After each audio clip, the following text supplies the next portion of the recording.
Assalamualaikum warahmatullahi wabarakatuh. Bismillah, alhamdulillah, wassalatu wassalamu ala rasulillah Sayyidina wa maulana Muhammad ibn Abdullah. Asyhadu an la ilaha illallah wahdahu la syarika lah, wa asyhadu anna Muhammadan abduhu wa rasuluh. Allahumma salli ala Sayyidina Muhammad wa ala ali Sayyidina Muhammad. Subhanaka la ilma lana illa ma 'allamtana innaka antal alimul hakim. Ma'asyiral muslimin rahimakumullah. Tawakal adalah menyerahkan segala urusan kita baik dunia maupun akhirat kepada Allah Subhanahu wa taala. Sebagian ulama mengatakan bersandarnya hati kita kepada Allah Subhanahu wa taala baik itu urusan dunia maupun urusan akhirat. Menyandarkan hati kita itu penting. Melatih diri kita untuk tawakal, pasrah diri kepada Allah, itu bagian dari agama. At-tawakkulu nisfuddin. Karena tawakal itu adalah separuh dari agama. Apabila kita mengaku sebagai orang yang beriman, seorang muslim, kok tidak ada tawakal di dalam hati kita, berarti separuh agama kita itu hilang. Tawakal itu adalah ibadah hati, pekerjaan hati, yang nilainya itu sangat tinggi sekali di sisi Allah Subhanahu wa taala. Pernah suatu ketika Rasulullah Shallallahu alaihi wasallam menyampaikan sebuah berita bahwasanya ada sekitar 70.000 umatnya yang masuk surga tanpa hisab, tanpa diperhitungkan amalnya, tanpa disiksa, langsung masuk surga. Kemudian Rasulullah belum sempat untuk menjelaskan siapa mereka, sehingga para sahabat mereka menerka-nerka, mungkin yang seperjuangan dengan Rasul, mungkin yang setiap hari bersama Rasulullah. Kemudian Rasulullah keluar dari rumahnya menjelaskan di antara yang menyebabkan 70.000 orang dari umatnya ini masuk surga tanpa hisab, di antara amal perbuatan mereka itu adalah hum alladzi ala rabbihim yatawakkalun. Mereka adalah orang-orang yang selalu memasrahkan dirinya secara totalitas, maksimal kepada Allah Subhanahu wa taala. Segala urusannya itu pokoknya diserahkan sama Allah. Baik itu urusan rezeki, urusan keamanan, apapun itu diserahkan sama Allah Subhanahu wa taala. Ma'asyiral muslimin rahimakumullah. Allah pun berfirman di dalam Al-Qur'an, fa'budhu wa tawakkal alaih. Beribadalah kepada Allah, sembahlah Allah, dan tawakallah kepada Allah Subhanahu wa taala. Serahkan semua urusanmu itu kepada Allah Subhanahu wa taala. Wa may yatawakkal 'alallahi fa huwa hasbuh. Dan barang siapa yang tawakal menyerahkan urusannya kepada Allah, fa huwa hasbuh, maka Allah akan mencukupinya. Kalau dia tawakalnya masalah rezeki, Allah akan cukupi rezekinya. Jangan terlalu risau dengan urusan rezeki kita. Tentunya tanpa harus meninggalkan ikhtiar atau usaha. Ikhtiar adalah perbuatan lahiriah. Tawakal adalah pekerjaan hati kita, perbuatan hati kita. Dua-duanya harus dipadukan. Ibrahim bin Adham ini punya murid. Suatu ketika muridnya itu minta izin, "Wahai guru, saya minta izin beberapa hari untuk bekerja." Kemudian pergilah murid tersebut berangkat untuk kerja setelah mendapatkan izin dari gurunya. Tidak berselang lama, tiba-tiba dia pulang lagi, balik lagi. Gurunya kaget, "Loh, kok balik lagi? Kenapa? Ada apa?" "Wahai guru, tadi di jalan saya melihat 2 ekor burung. Yang satunya burung kecil, sayapnya itu patah, tidak bisa ngapa-ngapain, terbang saja gak bisa. Kemudian tidak berselang lama saya melihat ekor burung yang besar membawa makanan diberikan pada burung yang kecil tersebut." Si murid tersebut mengambil sebuah kesimpulan bahwasanya tanpa ngapa-ngapain saja burung yang patah sayapnya diberi rezeki oleh Allah Subhanahu wa taala. Bagaimana dengan manusia? Gurunya dengan bijak menjelaskan, "Wahai muridku, hendaknya jikalau kau melihat seperti itu, kamu harus mencapai derajat yang tertinggi." Siapa? Yaitu orang yang memberi. Jadilah kamu burung yang besar yang membawa makanan untuk diberikan pada yang kecil. Kamu tetap bekerja, menghasilkan uang, dan kau bantu yang lemah, itu lebih baik tingkatannya daripada burung yang hanya menerima bantuan dari yang lain. Begitu. Ma'asyiral muslimin rahimakumullah. Dalam hal keamanan, kita ini hidup selalu dibayang-bayangi dengan ketakutan. Merasa tidak aman dari pencurian, merasa tidak aman dari orang-orang yang zalim, tetangga-tetangga yang buruk. Ini harus kita serahkan semuanya kepada Allah Subhanahu wa taala. Dulu ada seorang yang mengadukan nasibnya. Dia ini punya tetangga yang zalim, tetangga yang selalu menyakiti dirinya, kemudian dia lapor pada Nabi pada zaman itu, "Ya Nabi Allah, saya ini punya tetangga yang zalim, selalu menyakiti diri saya. Hidup saya tidak enak, tidak tenang, diganggu dia. Bagaimana solusinya?" Nabi tersebut menjawab, "Ketahuilah, tetanggamu itu usianya sampai 400 tahun. Waduh, ini beberapa tahun saja sudah tersiksa." Kemudian dia serahkan kepada Allah dengan mengucapkan hasbunallah wa ni'mal wakil.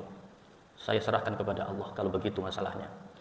Kemudian sang Nabi tersebut mengatakan, "Ketahuilah detik ini dia sudah meninggal dunia saat kamu mengucapkan hasbunallah wa ni'mal wakil. Artinya ungkapan kepasrahan dirinya kepada Allah Subhanahu wa taala. Pasrah. Segala sesuatu kita pasrahkan kepada Allah Subhanahu wa taala. Ma'asyiral muslimin rahimakumullah.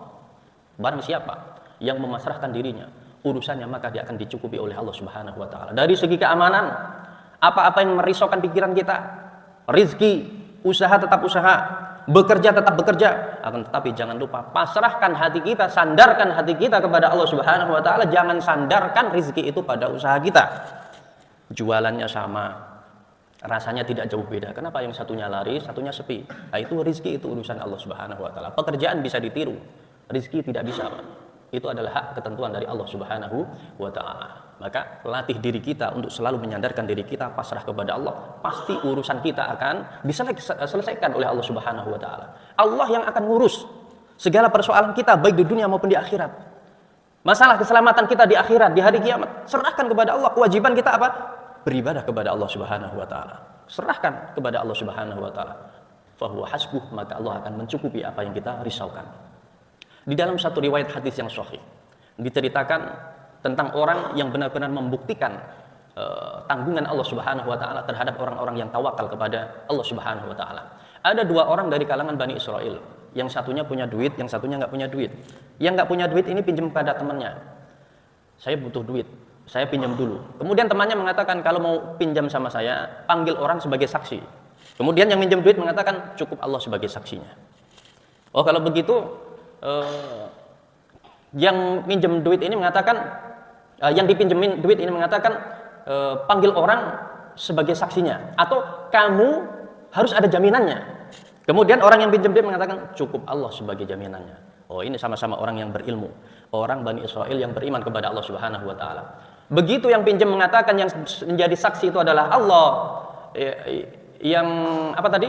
Yang menjadi saksi adalah Allah, yang menjadi jaminan itu adalah Allah, maka dipinjeminlah duit sesuai dengan kesepakatan, nanti dikembalikan pada hari ini tanggal sekian. Sepakat. Yang minjem duit pergi berlayar untuk usaha. Setelah sampai pada waktunya, jatuh temponya untuk mengembalikan uang, dia mau kembali ke daerahnya, nggak dapat kapal.